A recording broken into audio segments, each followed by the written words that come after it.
ঘর থেকে বেরোবার সময় এই মন্ত্রটি 11 বার আঙুলে গুনে গুনে উচ্চারণ করে ঘর থেকে বেরোবে।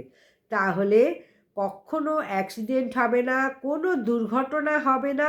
আর যদি কোনো দুর্ঘটনায় পড়েন তাহলে সেখান থেকে বেরিয়ে আসতে পারবেন, বড় কিছু ক্ষতি হবে না।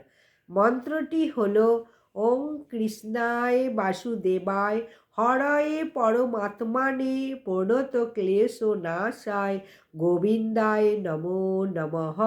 এই মন্ত্রটা 11 বার বলবে। 11 বার উচ্চারণ করলে কোনো মতেই আর কোনো রকম বড় বিপদ ঘটবে না, কোনো ভাড়াও হবে না, কোনো অ্যাক্সিডেন্টও হবে না। তাহলে ঘর থেকে বেরোবার সময় মনে করে এই মন্ত্রটা অন্তত 11 বার গুনে গুনে উচ্চারণ করবে। 11 বারের থেকে কম যেন না হয়।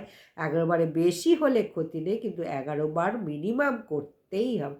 নমস্কার, বিদায়। ভিডিওটা যদি ভালো লাগে লাইক, সাবস্ক্রাইব, শেয়ার করে দাও।